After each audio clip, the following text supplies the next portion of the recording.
श्री परमात्मने नमः। ईश्वर अर्जुन संवाद श्रीमद् भगवद गीता अध्याय 9 श्लोक 1। भगवान श्री कृष्ण का गुप्त ज्ञान। क्या आपको पता है कि भगवान श्री कृष्ण ने अर्जुन को गुप्त और पवित्र ज्ञान के बारे में क्या बताया था? आज हम गीता के अध्याय 9 श्लोक 1 की चर्चा करेंगे, जहां भगवान स्वयं इस अद्भुत ज्ञान को प्रकट कर रहे हैं। तो इस वीडियो को पूरा देखें और जानें जीवन में इस ज्ञान का महत्व।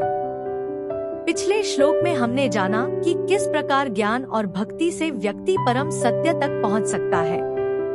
आज हम इसी विषय को और गहराई से समझेंगे। आज का श्लोक गीता के 9वें अध्याय का पहला श्लोक है, जिसमें भगवान श्री कृष्ण अर्जुन को एक गुप्त ज्ञान देने वाले हैं, जो हर इंसान के लिए बेहद महत्वपूर्ण है। आइए पहले इस श्लोक को सुनते हैं। श्री हरि बोलो ग्रंथराज श्रीमद् भगवद गीता जी की जय। गीता सुगीता कर्तव्या किमन्यः शास्त्र विस्तरया या स्वयं पद्म नाभस्य मुख पद्माद्विनीयः सृता। अथ ध्यानम् शांताकारं भुजग शयनं पद्मनाभं सुरेशं विश्व आधारं गगन सदृशं मेघवर्णं शुभांगम। लक्ष्मीकांत कमल नयन योगिभिः ध्यान गम्यम वंदे विष्णु भव भयहरम सर्व लोकैकनाथम। यम ब्रह्मा वरुणेन्द्र रुद्रमृतः स्तुन्वन्ति दिव्यैः स्तवैर्वेदैः सांग पद क्रमोपनिषदे गायन्ति यं सामगाः। ध्यान अवस्थित तद्गतेन मनसा पश्यन्ति य योगिनो यस्यान्तं न विदुः सुर असुरगणा देवाय तस्मै नमः। वसुदेव सुतं देव कंस चाणूरमर्दनम देवकी परमानंदम कृष्ण वंदे जगद्गुरु। 7वें अध्याय में भगवान के द्वारा विज्ञान सहित ज्ञान कहने का जो प्रवाह चल रहा था, उसके बीच में ही अर्जुन ने 8वें अध्याय के आरंभ में 7 प्रश्न कर लिए। उनमें से 6 प्रश्नों का उत्तर भगवान ने संक्षेप से देकर अंतकालीन गतिविषयक 7वें प्रश्न का उत्तर विस्तार से दिया। अब 7वें अध्याय में कहने से बचे हुए उसी विज्ञान सहित ज्ञान के विषय को विलक्षण रीति से कहने के लिए भगवान 9वें अध्याय का विषय आरंभ करते हैं। विज्ञान सहित ज्ञान के कथन की प्रतिज्ञा। श्लोक 1। श्री भगवानुवाच इदं तु ते गुह्यत्म प्रवक्ष्याम्यंसूयवे ज्ञान विज्ञान सहितं यज्ञात्वा मोक्ष्यसे शुभात्। उच्चारण की विधि इदं तु ते गुह्यत्मं प्रवक्ष्यामि अंसूयवे ज्ञानम विज्ञान सहितं यत् ज्ञात्वा मोक्ष्यसे अशुभात्। 1 शब्दार्थ ते अर्थात तुझ, अनसुवे अर्थात दोष दृष्टिरहित भक्त के लिए, इदम अर्थात इस, गुह्यत्मम अर्थात परम गोपनीय, विज्ञान सहितम अर्थात विज्ञान सहित, ज्ञानम अर्थात ज्ञान को, पुनः प्रवक्ष्यामि अर्थात भली भांति कहूंगा, तू अर्थात की, यत अर्थात जिसको, ज्ञात्वा अर्थात जानकर, तू अशुभात अर्थात दुख रूप संसार से, मोक्ष से अर्थात मुक्त हो जाएगा। अर्थ श्री भगवान बोले, तुझ दोष दृष्टिरहित भक्त के लिए इस परम गोपनीय विज्ञान सहित ज्ञान को पुनः भली भांति कहूंगा, जिसको जानकर तू दुख रूप संसार से मुक्त हो जाएगा। 1 अहमादिर्हि देवाना महर्षिणा च सर्वशः गीता 10। 2 तमेव चाद्यम पुरुषं प्रपदे गीता 15। 4 नाशवान पदार्थों के संग्रह और भोगों में आसक्त हुआ मनुष्य उस आदिस्थान परमात्म तत्व को नहीं जान सकता। न जानने की यह असामर्थ्य न तो भगवान की दी हुई है, न प्रकृति से पैदा हुई है, और न किसी कर्म का फल ही है, अर्थात यह असामर्थ्य किसी की देन नहीं है, किंतु स्वयं जीव ने ही परमात्म तत्व से विमुख होकर इसको पैदा किया है। इसलिए यह स्वयं ही इसको मिटा सकता है। कारण कि अपने द्वारा की हुई भूल को स्वयं ही मिटा सकता है, और इसको मिटाने का दायित्व भी स्वयं पर ही है। इस भूल को मिटाने में यह जीव असमर्थ नहीं है, निर्बल नहीं है, अपात्र नहीं है। केवल संयोगजन्य सुख की लोलुपता के कारण यह अपने में असामर्थ्य का आरोप कर लेता है, और इसी से मनुष्य जन्म के महान लाभ से वंचित रह जाता है। अतः मनुष्य को संयोगजन्य सुख की लोलुपता का त्याग करके मनुष्य जन्म को सार्थक बनाने के लिए नित्य निरंतर उद्यत रहना चाहिए। व्याख्याइदं तु ते गुह्यत्म प्रवक्ष्याम्यंसूयवे। भगवान के मन में जिस तत्व को, विश्व को कहने की इच्छा है, उसकी तरफ लक्ष्य कराने के लिए ही यहाँ भगवान सबसे पहले इदम यह शब्द का प्रयोग करते हैं। उस भगवान के मन बुद्धि में स्थित तत्व की महिमा कहने के लिए ही उसको गुह्यतमम कहा है, अर्थात वह तत्व अत्यंत गोपनीय है।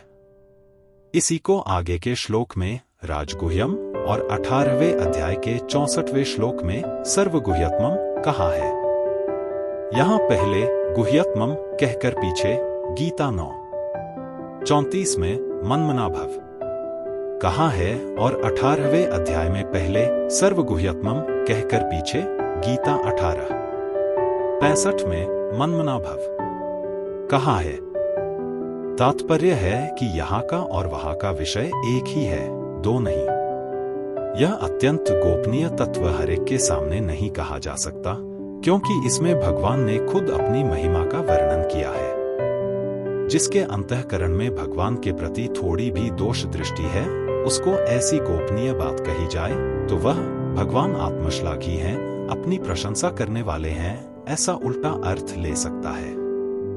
इसी बात को लेकर भगवान अर्जुन के लिए अनसुइवे विशेषण देकर कहते हैं कि भैया तू दोष दृष्टिरहित है, इसलिए मैं तेरे सामने अत्यंत गोपनीय बात को फिर अच्छी तरह से कहूंगा, अर्थात उस तत्व को भी कहूंगा और उसके उपायों को भी कहूंगा। प्रवक्ष्यामि प्रवक्ष्यामि पद का दूसरा भाव है कि मैं उस बात को विलक्षण रीति से और साफ साफ कहूंगा, अर्थात मात्र मनुष्य मेरे शरण होने के अधिकारी है। चाहे कोई दुराचारी से दुराचारी, पापी से पापी क्यों न हो, तथा किसी वर्ण का, किसी आश्रम का, किसी संप्रदाय का, किसी देश का, किसी वेश का कोई भी क्यों न हो, वह भी मेरे शरण होकर मेरी प्राप्ति कर लेता है। यह बात मैं विशेषता से कहूंगा। 7वें अध्याय में भगवान के मन में जितनी बातें कहने की आ रही थीं, उतनी बातें वे नहीं कह सके। इसलिए भगवान यहां तू पद देते हैं कि उसी विषय को मैं फिर कहूंगा। ज्ञान विज्ञान सहितम भगवान इस संपूर्ण जगत के महाकारण हैं, ऐसा दृढ़ता से मानना ज्ञान है, और भगवान के सिवाय दूसरा कोई कार्य कारण तत्व नहीं है, ऐसा अनुभव होना विज्ञान है। इस विज्ञान सहित ज्ञान के लिए ही इस श्लोक के पूर्वार्ध में इदम और गुह्यतमम ये दो विशेषण आए हैं। ज्ञान और विज्ञान संबंधी विशेष बात। इस ज्ञान विज्ञान को जानकर तू अशुभ संसार से मुक्त हो जाएगा। यह ज्ञान विज्ञान ही राजविद्या, राजगुह्य आदि है। इस धर्म पर जो श्रद्धा नहीं करते, इस पर विश्वास नहीं करते, इसको मानते नहीं, वे मौतरूपी संसार के रास्ते में पड़ जाते हैं और बार बार जन्मते मरते रहते हैं। पहले से 3 श्लोक तक ऐसा कहकर भगवान ने ज्ञान बताया। अव्यक्त मूर्ति मेरे से ही यह संपूर्ण संसार व्याप्त है, अर्थात सब कुछ मैं ही मैं हूं, दूसरा कोई है ही नहीं। 4 से 6 श्लोक तक ऐसा कहकर भगवान ने विज्ञान बताया।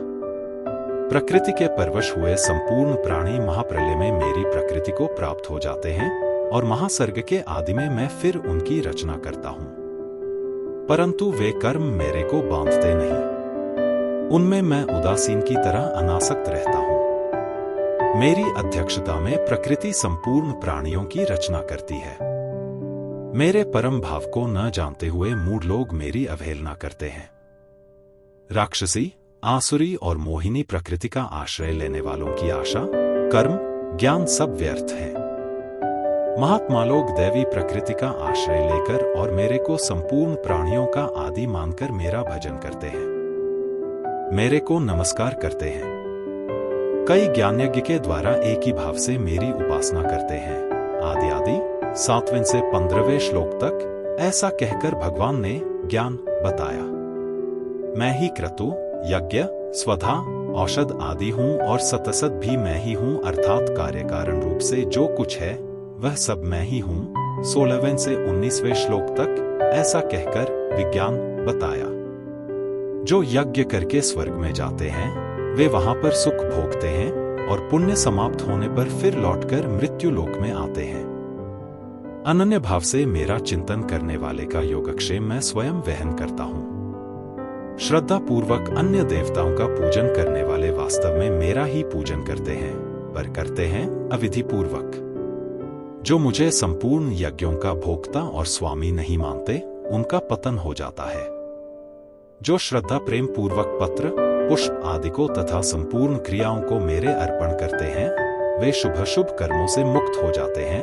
20वें से 28वें श्लोक तक ऐसा कहकर भगवान ने ज्ञान बताया। मैं संपूर्ण भूतों में सम हूं। मेरा कोई प्रेम या द्वेष का पात्र नहीं है, परंतु जो मेरा भजन करते हैं वे मेरे में और मैं उनमें हूं। 29वां श्लोक ऐसा कहकर विज्ञान बताया। इसके आगे के 5 श्लोक 30वें से 34वें श्लोक तक इस विज्ञान की व्याख्या में ही कहे गए हैं। यहां ज्ञान के वर्णन में विज्ञान और विज्ञान के वर्णन में ज्ञान नहीं है, ऐसी बात नहीं है। यज्ञात्वा मोक्ष से शुभात असत के साथ संबंध जोड़ना ही अशुभ है, जो कि ऊंच नीच योनियों में जन्म लेने का कारण है। असत संसार के साथ अपना संबंध केवल माना हुआ है, वास्तविक नहीं है। जिसके साथ वास्तविक संबंध नहीं होता उसी से मुक्ति होती है। अपने स्वरूप से कभी किसी की मुक्ति नहीं होती। अतः मुक्ति उसी से होती है जो अपना नहीं है, किंतु जिसको भूल से अपना मान लिया है। इस भूल जनित मान्यता से ही मुक्ति होती है। भूल जनित मान्यता को न मानने मात्र से ही उससे मुक्ति हो जाती है। जैसे कपड़े में मैल लग जाने पर उसको साफ किया जाता है तो मैल छूट जाता है, कारण कि मैल आगंतुक है और मैल की अपेक्षा कपड़ा पहले से है, अर्थात मैल और कपड़ा दो हैं, एक नहीं। ऐसे ही भगवान का अविनाशी अंश यह जीव भगवान से विमुख होकर जिस किसी योनि में जाता है, वहीं पर मैं मेरापन करके शरीर संसार के साथ संबंध जोड़ लेता है, अर्थात मैल चढ़ा लेता है और जन्मता मरता रहता है। जब यह अपने स्वरूप को जान लेता है अथवा भगवान के सम्मुख हो जाता है, तब यह अशुभ संबंध से मुक्त हो जाता है, अर्थात उसका संसार से संबंध विच्छेद हो जाता है। इसी भाव को लेकर भगवान यहाँ अर्जुन से कहते हैं कि इस तत्व को जानकर तू अशुभ से मुक्त हो जाएगा। परिशिष्ट भाव संसार प्रकट है। कर्मयोग निष्काम भाव प्रकट न होने से गुह्य है। उससे भी गुप्त होने से ज्ञान योग आत्मज्ञान गुह्यतर है। ज्ञान योग से भी गुप्त होने से भक्ति योग परमात्मा ज्ञान गुह्यतम है। गुह्य और गुह्यतर तो लौकिक है, पर गुह्यतम अलौकिक है।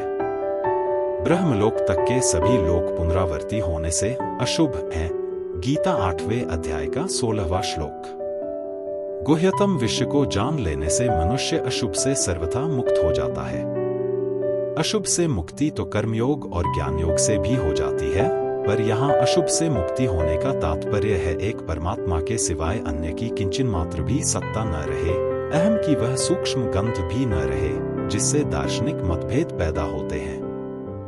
अपने स्वरूप को जानना ज्ञान है और समग्र भगवान को जानना विज्ञान है। निर्गुण के अंतर्गत तो सगुण समग्र नहीं आ सकता, पर सगुण के अंतर्गत निर्गुण भी आ जाता है, इसलिए सगुण का ज्ञान विज्ञान अर्थात विशेष ज्ञान है। संबंध पूर्व श्लोक में विज्ञान सहित ज्ञान कहने की प्रतिज्ञा करके उसका परिणाम अशुभ से मुक्त होना बताया।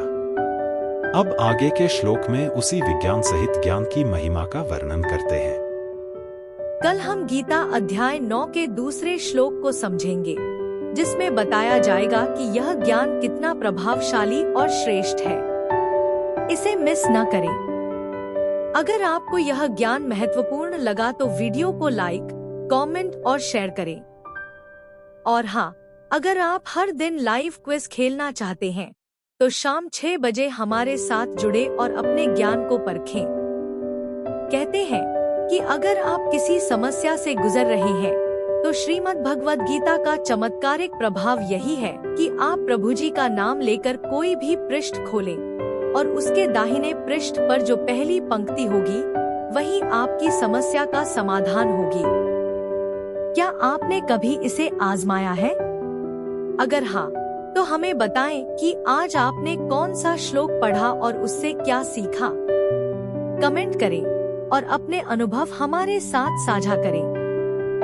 हो सकता है कि आपका अनुभव किसी और के लिए भी मार्गदर्शन बन जाए।